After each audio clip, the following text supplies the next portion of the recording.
You know, some songs, they just hit you. But others tell a story so deep that you've got to unpack it, piece by piece. Today, we're going to dive deep into the song Maryem, which is really an anthem, not of some loud rebellion, but of this profound, quiet strength. We're going to explore the symbolism and the powerful story that's woven right into its core. So the song kicks off with this incredible imagery.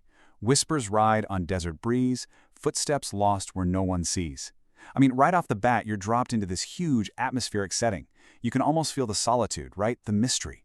It's the perfect way to introduce the quiet but really determined journey we're about to follow. Okay, so who is this person whose footsteps are lost out there in the sand?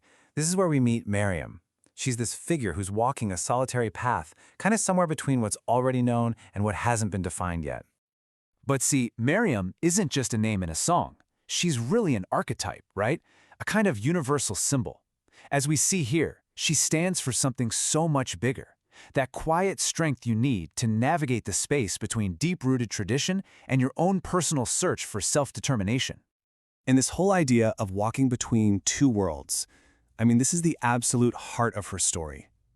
It's this constant navigation, and it's where you find this central tension and honestly the real beauty of the song. And wow, this slide just lays it all out so perfectly. On the one side, you have these echoes of the past, old stories in the sand, the prayer.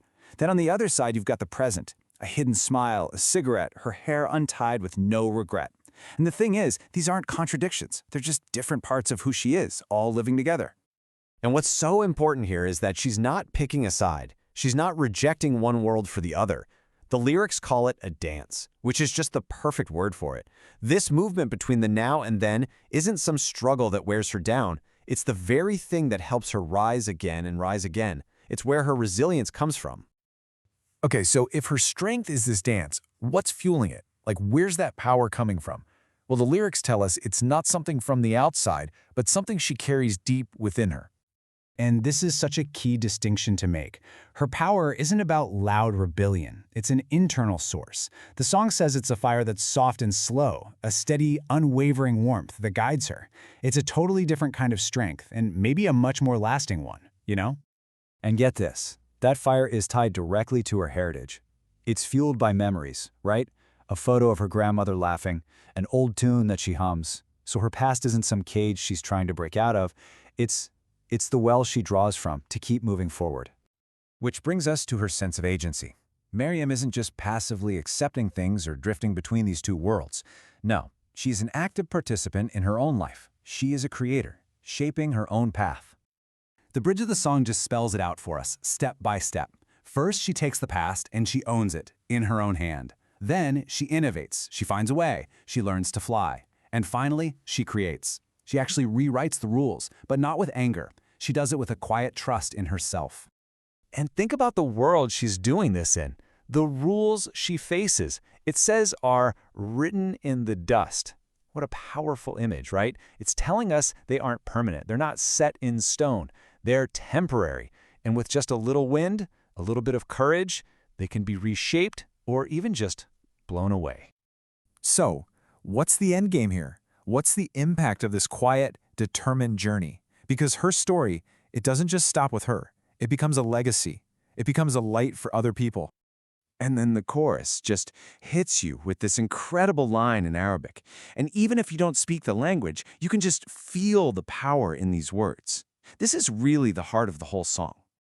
You are the light in the dark. I mean, that's not a suggestion. It's a declaration. Her personal journey of finding her own way has turned her into a beacon. She's providing light in a world that can feel pretty dim and uncertain. And the metaphors they use for her are, well, they're just stunning. She's a bridge we long to build. Her voice cannot be stilled. She is both the desert and the spring, embodying both endurance and, at the same time, rebirth.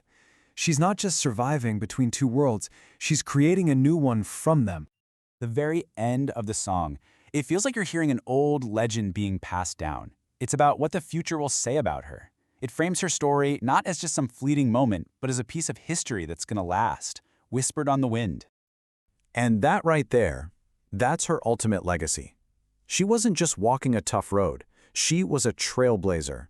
She opened a door that maybe other people didn't even know was there. She created a whole new possibility, a new way of being, for everyone who decides to follow. And all of this really leaves us with one big thought. See, the song isn't just about a character named Maryem. It's about the potential that's inside all of us to navigate our own complex worlds, to pull strength from our past, and to create our own future. Maryem found her door and opened it. And that makes you wonder, right? What doors are just waiting for us to find?